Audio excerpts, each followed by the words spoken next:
You are listening to the TV Obsessive podcast, brought to you by TVObsessive.com.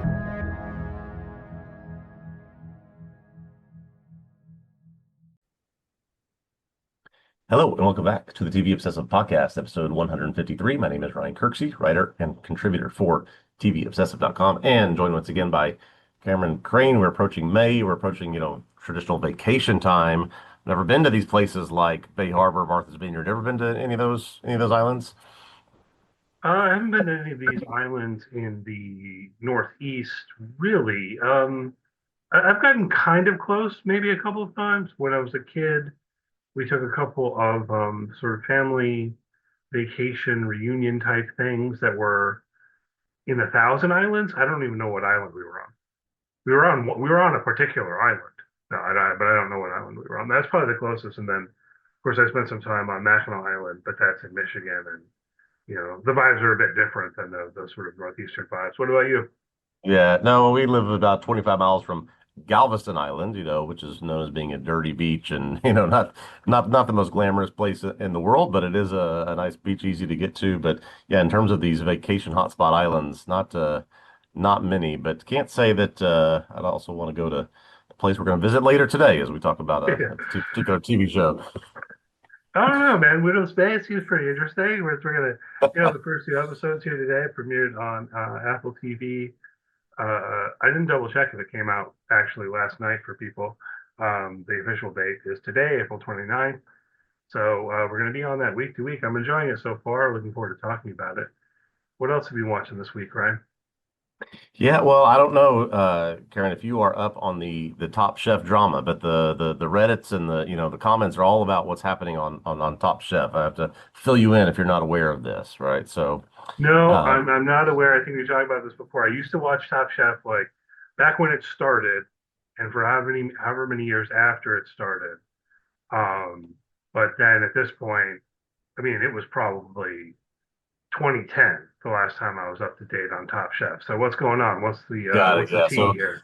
here, here in here in season 23, they are in the Carolinas, so it's Top Chef Carolinas this year. And recently, Top Chef has started doing these things where I don't know if you'd call it stunt casting necessarily, but this year they have twin brothers and they have I believe they're married, a wife and a husband or partners. I believe they're married, and so it creates some interesting dynamic, not only amongst themselves but with others, and they're connected to each other. And so when one gets voted off, or when one loses a challenge, or one wins a challenge over another, it's always kind of awkward. Well, and I'm about to get into spoilers for season 23 of Top Chef, but this is just what the drama Okay. is. Um, one of the female in the partnership that's on this year got hurt. She's had problems all year with her shoulder, and then started having some serious problems, and she had to sit some things out, and she was had to leave the show for a bit, or had to go to the hospital. So in the Hmm. same week, her husband was eliminated. No. And so he gets eliminated, but then because she can't return to the show, they go to him and say, "Well, would you like to take that spot in her place?" And he says, "No, I'd rather be with my wife. I'd rather go, make sure she's okay." So he turns down a spot. So now they're both out. And so they turn back to the person who was voted out the week before him, which was a guy named Seeger, who nobody really likes, but also thought he was sort of bumped out on a very odd challenge that he messed up on. And so now they've gone back to three consecutive people that have been kicked out of the show and brought him back. There's a lot of controversy about, people getting kicked out that they're now bringing back because of injury and because of, choice to not. So just all the, like I said, all the Reddit threads, all the comments about Top Chef are up in arms about people getting to come back, even though they've been kicked off the show for 2 or 3 weeks and did not win their way back in Last Chance Kitchen. So it's, on the grand scale of things, not the most dramatic thing in the world, but the Top Chef fans are up in arms about it, my friend. Yeah, I mean, I wonder, do they have rules? I mean, can they point to the Top Chef rule book that says explicitly in the event that this occurs, we can bring back someone previously eliminated? So this is Yeah, apparently has the that, where yeah, this is where the dramas come from. Apparently, the show has rules, but they are famous for not being transparent at all about these rules and Okay. also not being transparent about when they film episodes in relation to Last Chance Kitchen. And so you don't know, when people won that, when they get to come back in. And so there's all these things that are just sort of unclear. And apparently, this is just what they have to do, but people don't like the idea of you got kicked out, you've been gone for several weeks, and you get to come back without winning your way in through Last Chance Kitchen, which apparently films later in the season, and so he didn't have to do that. So it's a lot of drama for nothing that actually matters. Interesting. You reminded me, I did see someone on social media kind of griping about this idea of even having people who are related or Yeah. involved on a show like this. And I haven't seen it, but the argument makes sense to me that I recall, and I don't know who to credit this to because it was just like you reminded me of a Blue Sky post that I saw as I was scrolling my feed a couple weeks ago. I don't know who it was. Um, but I do think the argument made sense, and the argument was part of the challenge of the show like this is kind of being on your own with a kind of cutthroat competition Yeah. going on, and that the very idea of having someone there that you can, I don't know, even sort of just like talk to, um, is an unfair advantage. So Yeah. I don't know. I found that argument kind of compelling. It is compelling, and you get a little bit of advantage, a little bit of home or a little bit of comfort, someone to be there with you. Apparently, the other thing that they don't like about this guy who got to come back was he apparently worked for several years in the Carolinas with some famous chefs, and so knows all these people, and they feel like he sort of has a slight upper hand. So just a lot of a lot of drama on a cooking show the past 2 or 3 weeks. Interesting. Yeah. I just thought about how they do this kind of thing on the traders kind of frequently. Maybe I'm more okay with it on the traders because then generally people are like, that's my mom, but I'm going to keep that secret, and that Yeah, adds a yeah, wrinkle, as opposed to everyone. No, I feel like with Top Chef, because again, I have watched the show, although it's been long enough. I don't even know what Last Chance Kitchen is. Yeah. But with a show like Top Chef, I feel like if they're going to do that, everyone should be like that. Like it should be a bunch of couples yes, or siblings or parent child or what like that should be the entire group have would have someone like that as opposed to just one or two people. But anyway, they didn't yeah. ask me. I'm thinking of it lately. My grandma used to say that all the time. I've been thinking about it with regard to waves hands and everything in the world. They didn't I ask think me. also that part of the reason this becomes such a big deal is Top Chef is sort of famous for being the reality show with no drama, right? They don't get into this interpersonal stuff or the infighting or bickering, all that. They keep it very professional and above board. And so now there's this, these controversies, and just that's just not happened much on this show before. Yeah, interesting. One of these days, maybe I'll go, get back into Top Chef when I'm looking for some light reality TV to watch. You remind me, I Yeah. watched that show well, no, not Last Chance Kitchen. That's what you said. What's the one? It was Joe McHale and hosted it, and I don't know if they're still making it or not. It was a Oh, was crime he on scene kitchen or something. Crime Scene Kitchen? Where, Yeah. Yeah. and I kind of enjoyed. I feel like on that show they were all paired up that way. They were all like pairs of people with previously established relationships. Yes. I wonder if they made any more of that show. I kind of enjoyed it because they had to like figure out what the ingredients left over. They had to pick up the clues and then figure out what had been made and then make it. And I thought that was an interesting kind of premise. Although it was always baking, Yeah. basically, it was always cakes or pies or whatever. Oh, okay. Yeah. Yeah. You got to. Yeah, that would be impossible with, I think, with cooking, with baking, that makes sense. Yeah, I mean, they had one or two savory things, but even then, it was like, oh, it was a quiche. You know what I Yeah. mean? It was like, uh, but anyway, I haven't, we've been talking a bit about Top Chef and so on because I don't have anything to add to the conversation really, in terms of what I watched this week besides, I'm writing on For All Mankind. So, I watched that, of course, and Widow's Bay, which we're going to talk about here in a little bit. Beyond that, I paid attention to the NFL draft and then had Yeah. to do other research and get on top of it as we were talking about right before we started recording in order to do my dynasty rookie drafts and so on. And I'm sure most people listening don't care about that at all, so we don't do that. It's kind of intense to have that that kind of short period, where you have the NFL draft and then basically, Sunday, and then I had to start figuring out and make decisions on Monday. So Oh, I'm just yep. Yep. just spending all day Sunday trying to, sort through rankings, get an idea of what the consensus looks like. But anyway, that's I do. probably I more do of a like. work. I do like getting back into football this early though, so it's a good time to do it. Yeah, I do. I enjoy it. I really do enjoy this time of year doing the dynasty fantasy football. And then, you know, after this, once we hit mid-May or particularly June, then it's just going to be like, oh man, there's nothing to, Yeah. there's like no news or anything. But that's okay again. And then, um, speaking of the news, we have a few items to hit on. Maybe let's start with the House of Dragon trailer. I believe that came out several days ago at this point. I did notice it then. We got a release date, which is noteworthy, June 21st. Brian, I know you're planning on writing on the show again for Yes. TVObscast.com. I did watch this trailer, even though I know I'm going to watch the show. I don't know. Other thoughts here? Yeah, I did watch it just to see sort of what they reveal and what they include and what they choose to show and not show, what's coming. I think we might both agree that this season has a lot of work to do to give us some of the things that were expected and hoped for in the last season. And every trailer they've released so far is just nonstop action. So, they could be showing us all of that action in these 2-minute trailers and we get disappointed again. But it seems to be like we're going to be, if we're staying true to the books, we've got a long section of death and destruction coming our way. But yeah, June 21st, I'll be writing about it.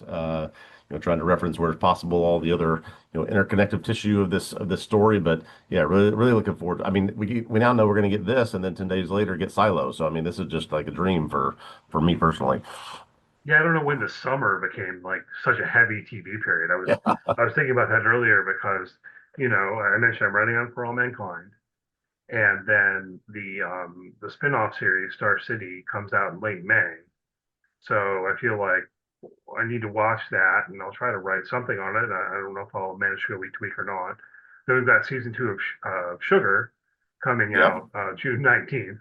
And then we've got Houses of the Dragon, and then we've got Silo. And I guess, I mean, maybe it's just in particular a bunch of stuff that you and I have a history of writing on, or whatever, Yeah. So I think we basically decided we're going to cover Silo on the podcast, which probably means we're not going to cover Sugar, which we did on Right. season 1.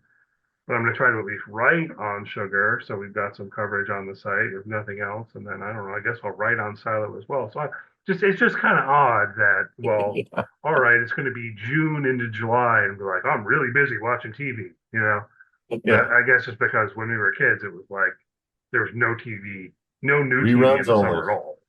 Yep. Yeah, You got so reruns and you're gonna like it, basically. for it to be like the hottest, it's like of the whole year so far. I feel like it's like the most stuff is coming out, at least that I'm interested in. So, um, another beat that we've been on is the White Lotus casting beat. It, So we do want to talk about this. And I don't know, I don't want to get too far into like gossip territory. Maybe there's something to yeah. speculate about here. The news is that Hella Bonham Carter is out, which I find unfortunate. But Laura Dern is in, and of course I love Laura Dern.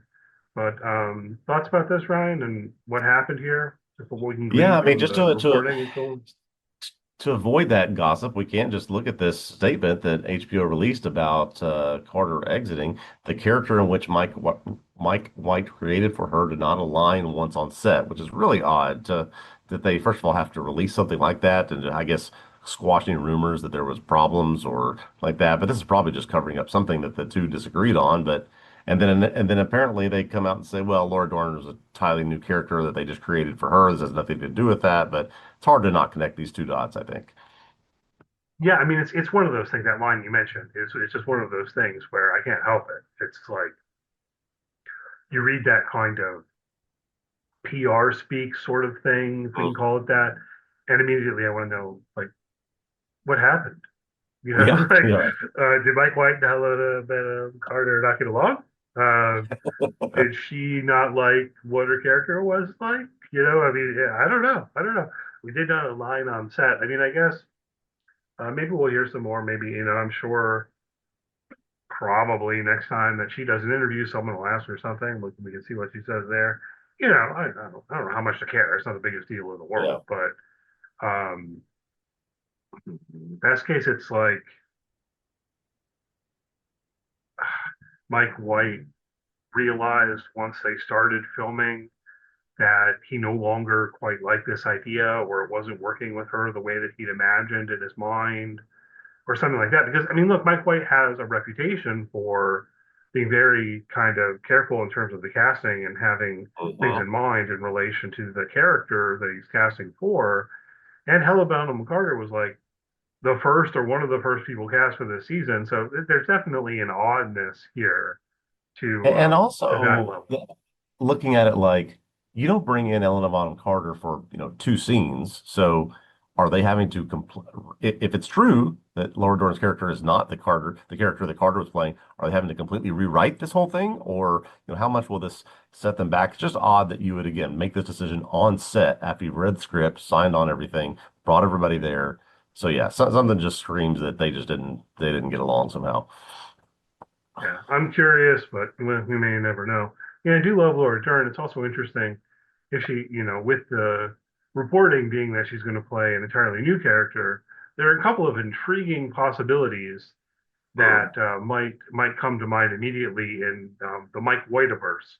I mean, given that Laura Dern and Mike White worked previously on his show Enlightened, which he starred in. Yes. Yes. I've seen a couple of people uh, almost desiring for her to play the same character she played in Enlightened. I don't know about that, but she's also been in the White Lotus, or her voice has Wait a been minute. anyway. Wait, when is Laura Dern in White Lotus? Her voice was in the White Lotus. She was Michael Oh, Imperioli's wife on the phone in season two. oh my gosh, that's right. Oh, okay. There's no way that she's being brought in as that character, do you think? I don't know. I don't know. Probably Oh, not. interesting. I completely forgot about that. That is interesting. Okay. All Yeah. right. Now I'm more curious.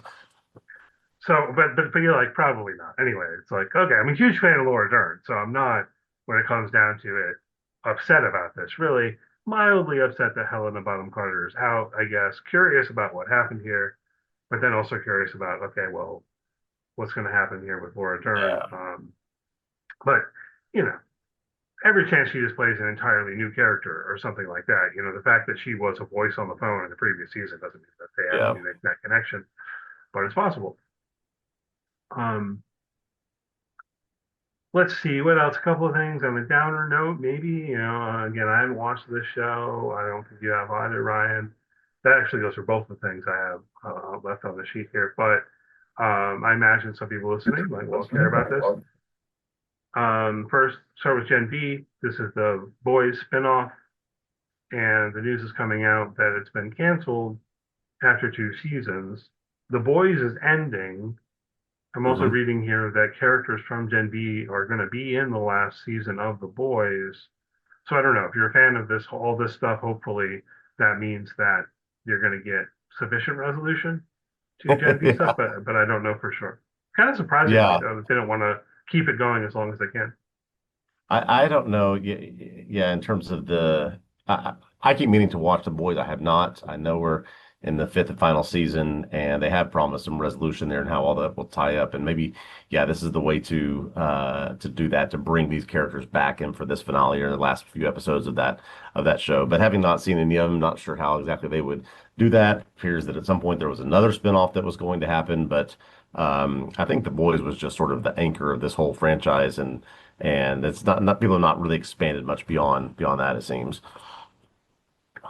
Yeah, I think there is still another. Isn't aren't they still planning a prequel The series Boys or something? Mexico is in development apparently.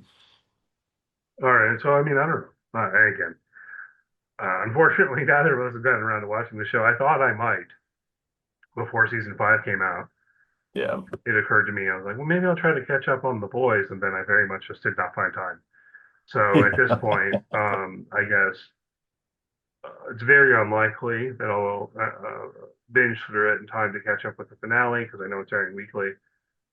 But maybe at some point I'll check all this stuff out. Um, the other more positive news, although in the background of it, Heartstopper fans may have wanted more seasons of Heartstopper, and you're not going to get that. But I think we hit on this on the podcast before. They're going to wrap things up with a Heartstopper movie. Given that it's a TV series, I'm still thinking this is TV news coming July 17th on Netflix. I know people who really love this show, so wanted to hit on that. You familiar with Yeah, I remember Heartstopper, Ryan? I've never seen this. I remember us talking about this and the disappointment amongst so some of those fans, I mean, strong vocal fans of this show. But at least if you're going to do that, I am a fan of this, giving it its last, sort of last few moments. And this is, extended look at that in the case of a movie coming to Netflix this summer. Yeah. It was also, I mean, I think it was relatively recent news. I don't think we hit on, or in part because why and whatever. But the Good Omens, we did talk about this at one point, and this is going to happen soon too. Uh, on Prime Video, they're billing it as season 3. It's one episode, so at least Netflix is being more honest and saying like it's a movie. Come on. I don't know if they'll put it in the. I guess that is another question though. If you categorize it as a movie, do you put it in the same bucket on the Netflix Yeah. as the seasons of the show, or is it separate? Because I know with some things in the past, it has been separate. Like they had Bandersnatch separate from the Black Mirror series, even. Oh, that's right. They did do that. Um, Yeah, I would have thought you just made it one long episode, but yeah, that's a good point. I'd forgotten about Bandersnatch. Hmm. yeah. So keep an eye out, Heartstopper fans, coming June 17th. Given the fact that Netflix canceled the show and said, we'll let you make a movie to wrap things up. I don't know if they're going to be, putting it at the top of your Netflix. You know what I mean? It might just be kind of buried there. You Yeah, might have to go looking for it, given how they do things. that's a great point. Um, all right. So I think that about covers it for the news this week. Ready to talk about Widow's Bay? Yes, I'm looking forward to that. Let's do it. All right. So Widow's Bay premiered on Apple TV with 2 episodes this week. So we're going to talk through both of those, and then our plan is we'll continue week to week after this until it wraps up. And regular listeners to the podcast, and maybe even said on here, I had misinformation at one point. I thought it was only going to be a 6-episode season. It appears it actually is a 10-episode season. So I don't know. I think like they were only listing 6 on Wikipedia at one point, and I believed it, and then I went back on and now there's 10. Okay. But anyway, we're gonna talk about episodes 1 and 2 today. So hopefully you've watched it. This is your spoiler warning, and we'll put a little bit of music in here and be back with you in just about 10 seconds.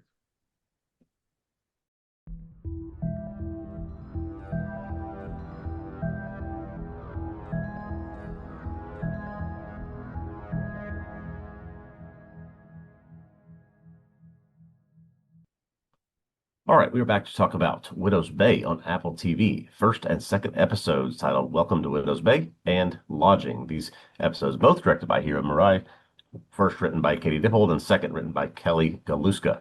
Widow's Bay is a small New England island town that's been surrounded by rumors of curses, supernatural events, and even cannibalism.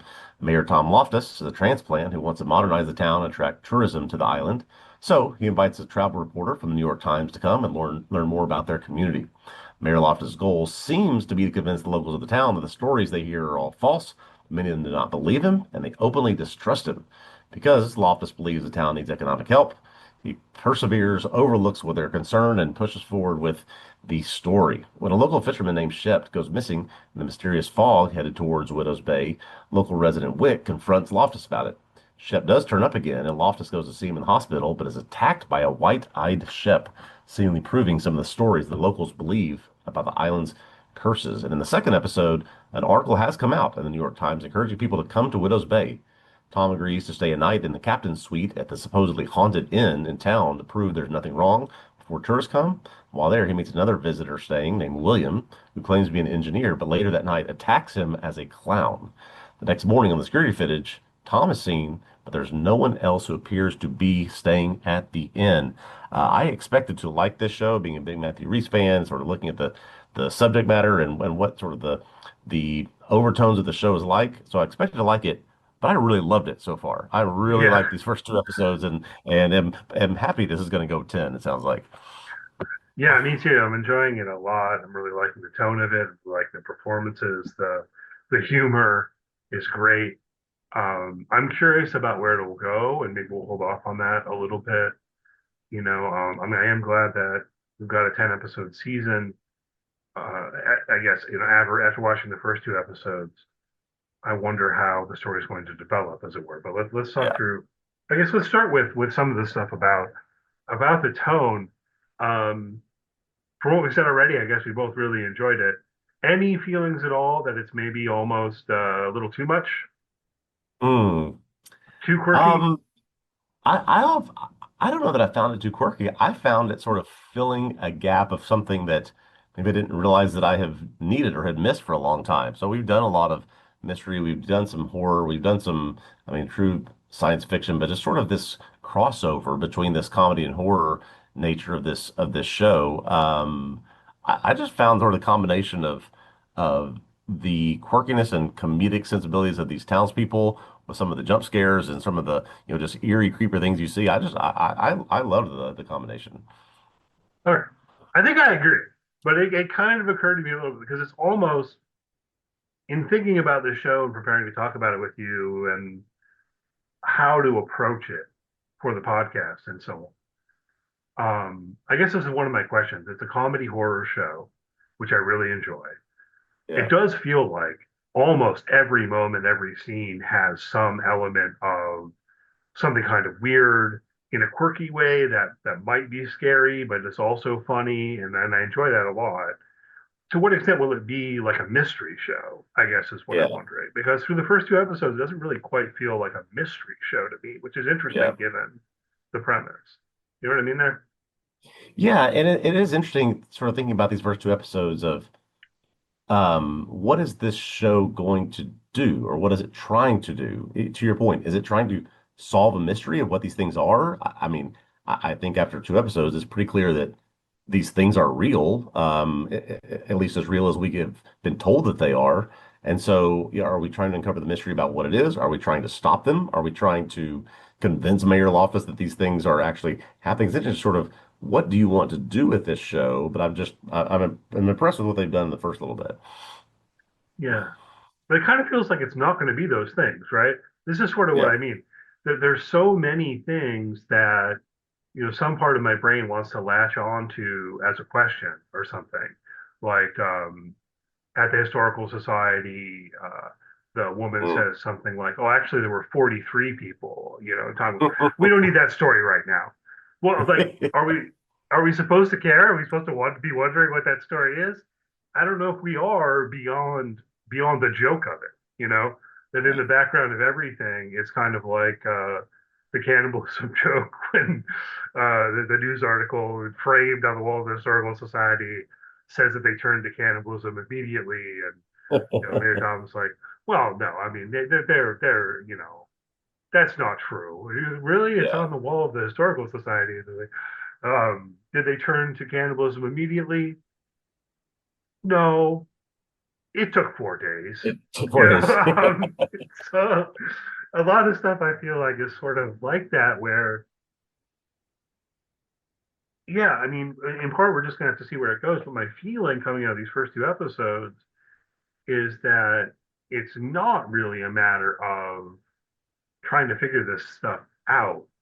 So Mm. I'm interested to see then what can create the momentum to carry the show forward.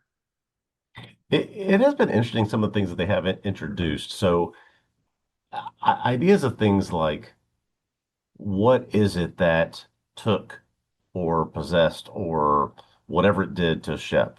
Why can't or why don't they believe that natives can leave? So there's the idea of there are some mysteries there. It's not just what is the thing that's cursing the island, but what are the impacts of those things? There are some layers here that we'll be able to peel back, I think, over the course of the season. And maybe, I have to think of it as like, okay, why is this 10 episodes? But maybe that's the case, or we're going to really explore in depth, perhaps. Yeah, I mean, I agree. There are these questions, and even I put one on our show sheet notes here. Where was Shep? What happened to him? And so on. Um, I thought in particular after the first episode, there was some ambiguity about whether the supernatural was real or not. Maybe there's less Yeah. ambiguity after the second episode, but I think it's still there. I just don't know how much you can still play in this space. It almost makes me feel like where we're going is going to continue in kind of the space of there being a lot of indications that the supernatural curse stuff is actually real, Yeah. and Tom continuing to deny that and rationalize it away, because that's one of the sources of humor here, right? Um, so maybe the primary plot will be about the way that he wants to bring tourism to Widow's Bay, and it's just one thing after another indicating that things like, well, okay, but the inn's haunted by a murder clown, and imagining to that, it's harder to deny though after the second episode because of that security footage, and Wow. this is That something I he wanted to can talk about.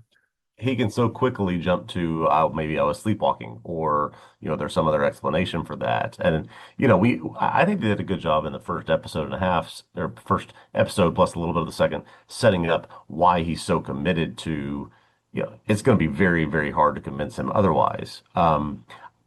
We know why he's trying to do that. Well, let's say we know what he's trying to do. Maybe we need to learn more about why he's trying to do it.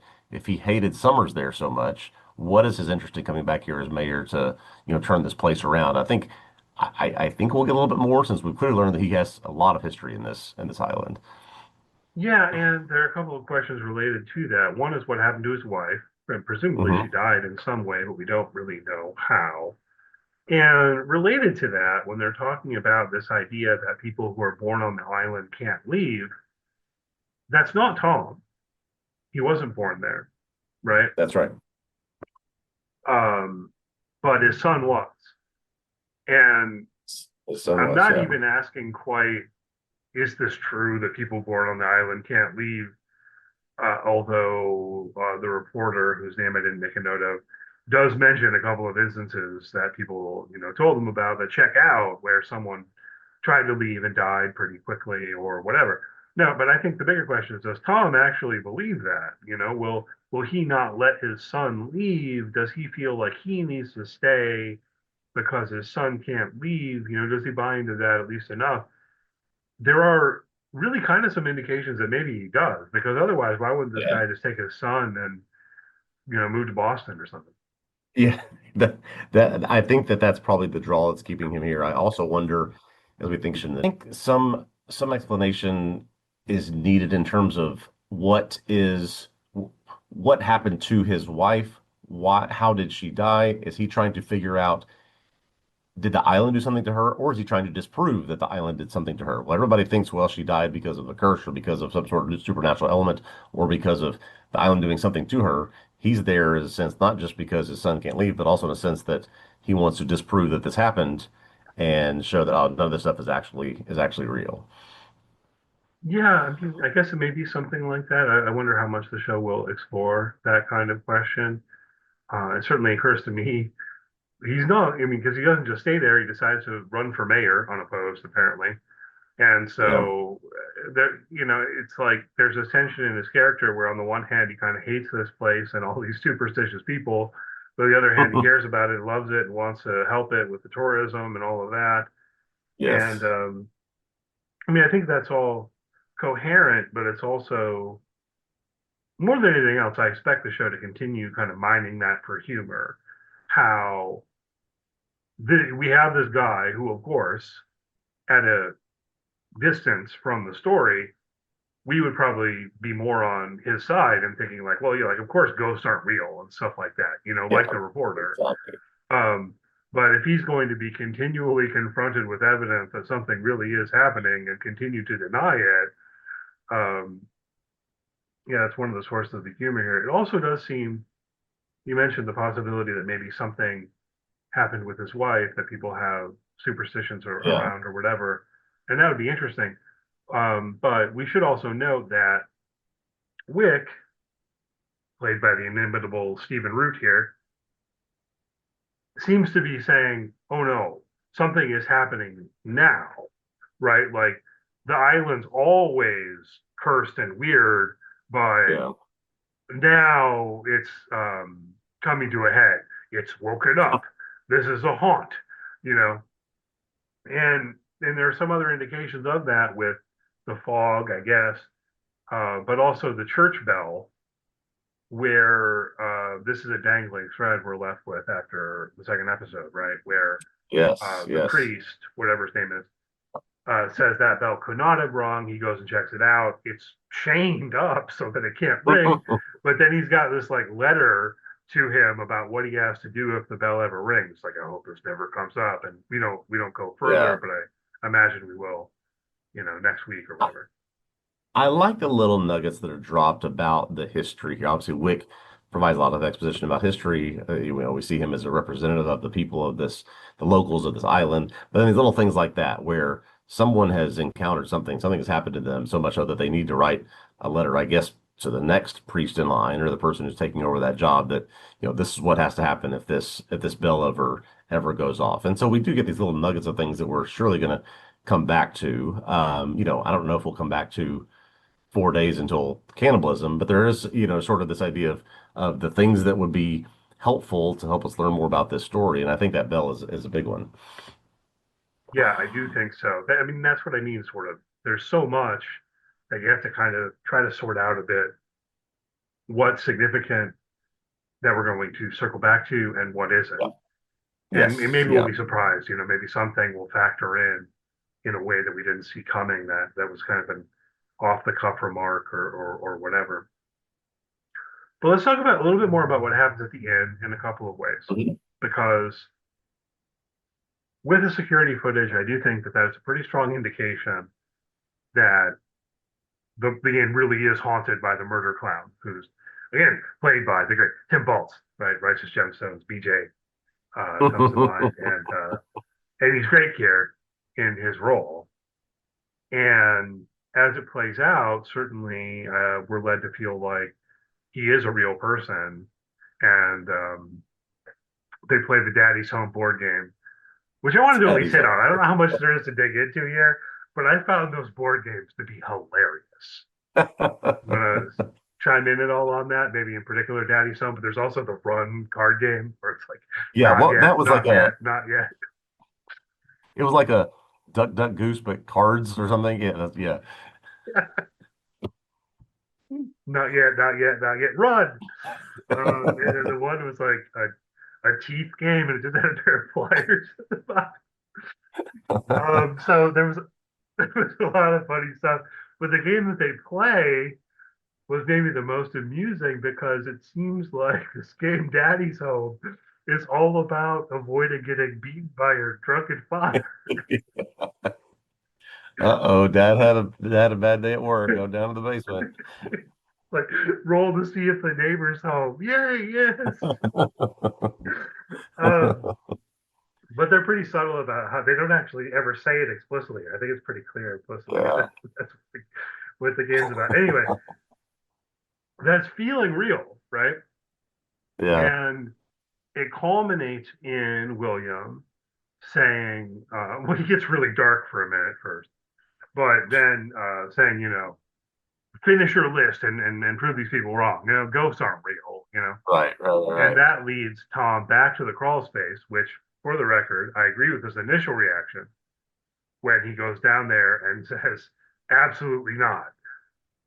Not because I believe in murder clown ghosts, but it's like, no way am I crawling into that No. cobwebby old kind of crawl space.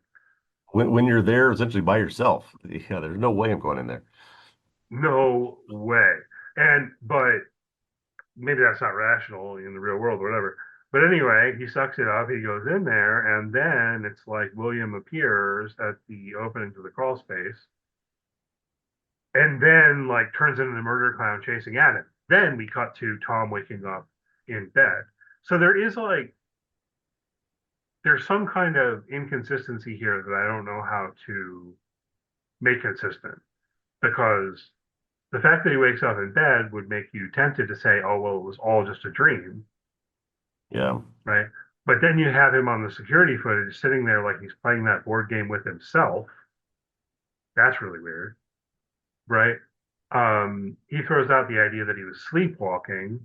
I guess, maybe it could all be a dream, but then, I mean, the biggest stumbling block in interpreting this to me is what about the crawl space stuff? You can think of Yeah. that as a dream, but he didn't really go into the crawl space, or what? I I don't think know. that Any further thoughts here? I think all of these things happened. At least that's my initial impression. All these things happened. Some of them were documented and recorded. You know, he was actually in the crawl space, and whatever Willie the clown was able to do to him, it rendered him whatever unconscious, but he was able to get him back into his bed. We don't know there will be long-lasting effects of his interaction with this or what happened to him there. But my impression after watching all of that, because we're introduced to the not only the video footage, but then what we see with the innkeeper going into the room says that no, all of this stuff is happening, whether he believes it or not, or whether he can recall it or not. Okay, interesting, because that was maybe part of what I was stuck on is if we treat it as all real, how do you get back into bed and wake up in Yeah. bed? So you're suggesting maybe this worked that okay, that all happened. There really is William the murder clown ghost who's able to interact with physical reality, which would be Mhm. indicated Yeah. by the fact that he was rolling the dice, playing the board game, and all of that. Yep.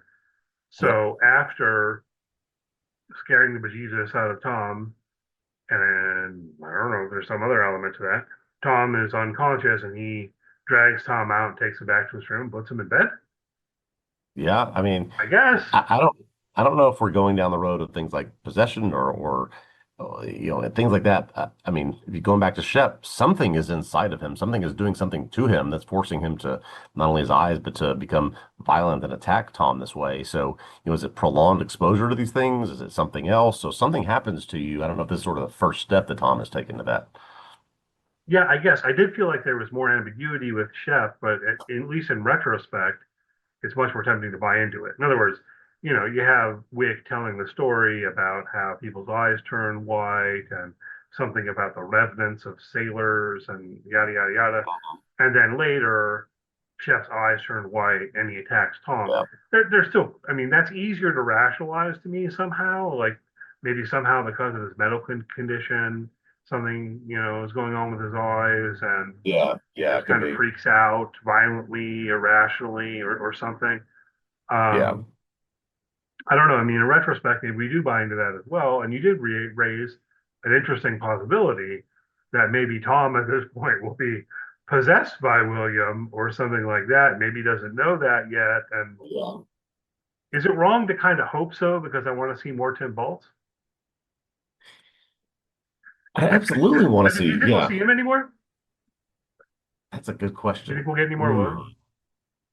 Yes, I do. Well, yeah, I think with Tim Baltz, yes, I think we will, in some capacity. I do wonder with that character, with the wife, with 10 episodes, this sort of is telling me that we're going to get a flashback episode at some point. We see the Mm, origins of some of these things, see what's happened. I bet that somebody like Tim Baltz shows up in an episode like that. all right. Yeah, we'll see. I'm getting a little sick of flashback episodes, but mm, it's not unlikely. Because you're right, there Yeah. are some questions about the past, and more, it seems like people making TV shows, when there are questions about the past, they want to say at some point in the ninth episode, we're going to go back to the past. Yeah. Um, Speaking of which, in terms of creators behind the scenes, I want to say a brief word about Hiro Murai, who's the director of both these episodes. I'm not sure if he directed the whole series or not. Usually TV shows have multiple directors, but not always. Um, and I haven't done that level of research yet. We do have two different writers, but Katie Dippold, I believe, is the main. Anyway, I want to talk about Hiro Murai. Yeah. So Sorry, I just had a little I feedback there actually if have that to came on look. the recording. Go ahead. So on here, Mariah, I actually had to go look him up because I knew I recognized the name, but wasn't immediately triggering what exactly that he has been. Is it? Sorry, is it a he? Is it she? I can't recall. Hirobari is a Uh, he. I double checked the man. Mhm. See, okay. So, and I went back and looked at this roster. Atlanta, Snowfall, Barry, Station 11, The Bear, Mr. and Mrs. Smith, now Widow's Bay. This is, I mean, that's a quite a hit list that this guy has. I did not realize it was so prolific, and it's pretty wide across genres as well. Yeah, I believe a couple of episodes of Legion. Also, a lot of these things is just dipping in for an episode or two. He also directed a number of music videos.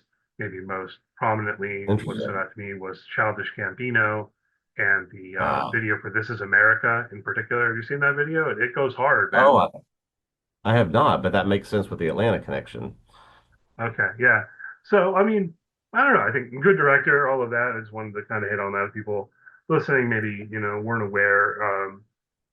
Similar to you, I think, from what you said, Ryan, it was one of those things where I saw the name and I thought, I recognize that name. And then where do I Yes. recognize that name from? And went to IMDb and so on. So definitely think we're in good hands here with this series on that front. Um, let's see. Oh, we wanted to talk about the captain suite a little bit and how the innkeeper it feels like he was in there longer than he was or something. I mean, he's like Yeah, so destroyed the room in 30 seconds. it's not just that he's dealing with something supernatural in there. It's he's dealing with they closed the door for 10 seconds, and to him it felt like an eternity, like he was hungry for his next meal when he came out, asking if you're gonna close the door for 30 seconds, can you give me some food before I go in? And then it seems like after 30 seconds he's been in there for years. So something timey-wimey's going on here. I thought it was funny too because it wasn't even 10 seconds, right? No, They like go into no. the room for 10 seconds and they close the door and the sheriff goes 1, 2, 3, 4, 5, 6, 7, 8, 9, 10, and then they open the door. It wasn't 10 seconds. And so the innkeeper's denying it. I don't know. I guess for monetary reasons, he doesn't want them to shut it down or whatever he begins Right. that he's planning to make some money off of. But something's going on with him that he's holding back. And then they see because a part of what he did is like pull some of the wallpaper back. And now the rationalization is, oh, there's mold, there's black mold in the room, which I'm not an expert on by any means, but I think Wick is probably right that you wouldn't start hallucinating that fast. No. You're not going to get exposed. You're not going to get infected. You're not going to start hallucinating or anything like that over the course of 30 seconds, nor is a room going to deteriorate that fast. So yeah, that's just another mystery introduced here. Yeah. So how much do we follow up on that as a level of mystery? Again, that's one of my questions as we proceed here. To what degree is it a mystery show or Yeah. something where we ought to even be asking those questions as opposed to um, a horror comedy show where the plot really is more about things like Tom trying to get tourism to Widow's Bay and all the supernatural stuff keeps happening in the background. I think Yeah. it might be more like the latter when it comes down to it, but I definitely saw enjoyable. one review. I saw one review that I thought was interesting, at least in terms of you often hear this like, oh, this show is this meets this, or something like that. Well, one of these reviews, I think if I saw this correctly, at The Guardian, called this show Mayor of Easttown meets Schitt's Creek. Well, I can see the Schitt's Creek sort of small town, quirky sensibility side of it. Mayor of Easttown is like one of the most prominent and interesting HBO mysteries whodunits that they've had in the last decade. So I do wonder if we're going to get some elements of we need to figure this out or figure out what's going on here, combined with this sort of quirkiness that we've talked about already. Yeah, that's interesting. Why wouldn't you bring in Twin Peaks or something? I mean, look, I don't want to compare the show to Twin Peaks for various reasons, Yeah, but I could see, like, if someone made that comparison, I could at least understand what they were talking about. Small town, quirky characters, weird stuff's going on. What's like Twin Peaks? You know what I mean? It's meaningfully different, I think, in part because from the very beginning, Twin Peaks is such a mystery. Who killed Laura Palmer and all of that? You don't have that here, yeah. right? You don't have the dead girl on the beach kind of thing. At least not yet. I don't know if we'll get it. So I guess that's part of what I'm wondering about. But that's interesting. I mean, if they mention neither one of those shows involves the supernatural, unless I'm forgetting something, Nope, right? Schitt's Creek and nope, Maybe. nope, nope. They don't. I do wonder Um, if is does Shep die and that becomes sort of well, I don't know. What could become the mystery other than just what is this thing? That seems sort of very obtuse and not really a direction you can just follow all the way to the end. Yeah, I mean, I suppose they might return to Shep in episode three, but they didn't really in episode two, I don't think. If I'm remembering how the episodes break correctly, I watched them back to back. But, I do recall there's the point where Tom's asking for the autopsy and the medical examiner says that'll be tomorrow. I don't think we followed Right. up on that. So there could Yeah. be something Yeah. weird in the autopsy that becomes relevant. I mean, there's sort of a question of what happened to him. But then to what extent can we rationalize that away by saying, oh, well, he got lost out in the fog in the bay overnight and got hypothermia or something, or Yeah. I don't Yeah. know. I don't know. I don't know what it would be. I don't know what it would be. I'm just not sure how much the show that's part of what I've been trying to say though.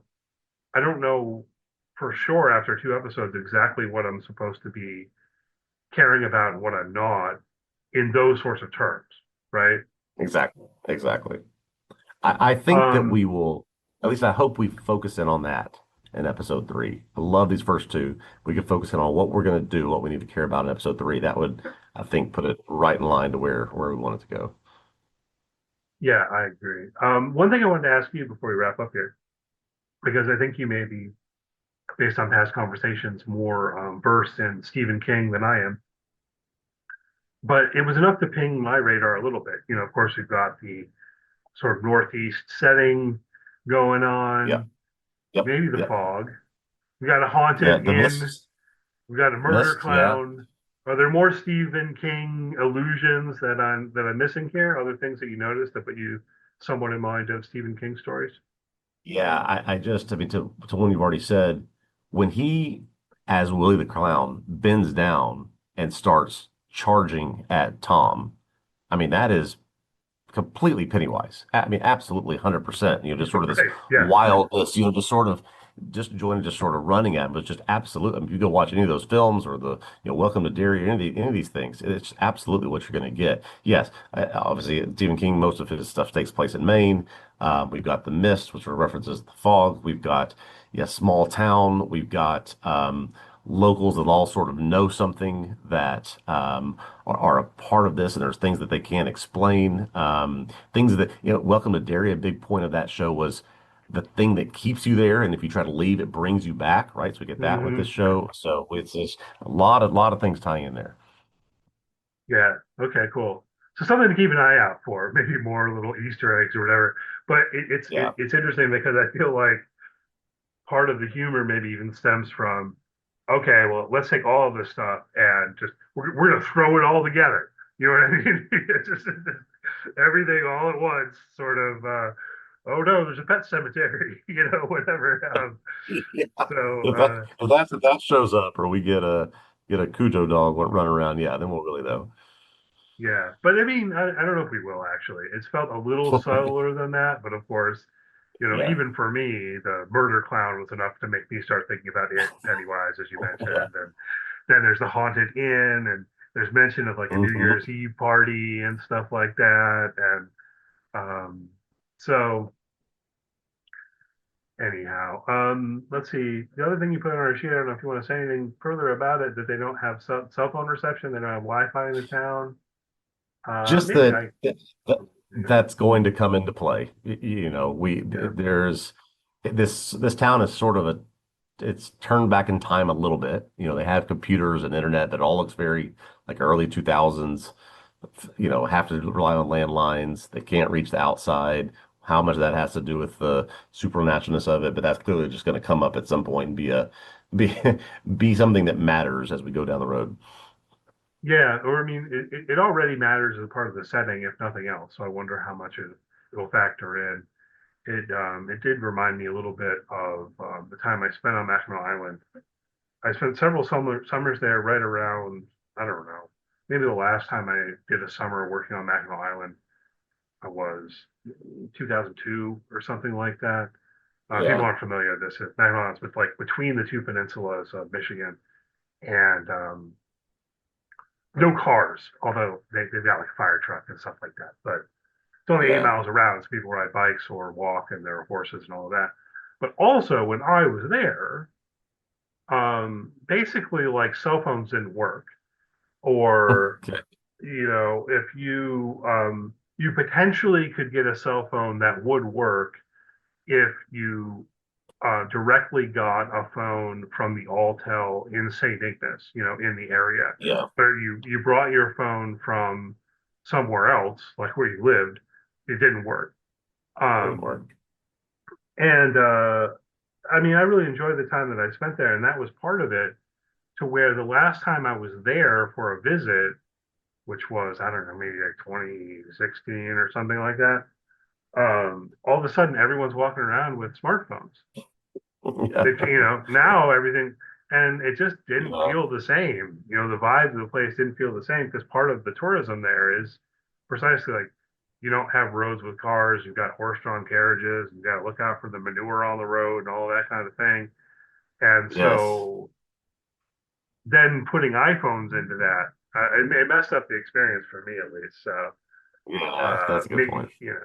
there could be that level of local politics of the people there not wanting this stuff. So Not I wanting imagine that. it'll Yeah. come into one way or the other, whether it's that or um, related to the curse and supernatural. We'll see Right. how it might factor in.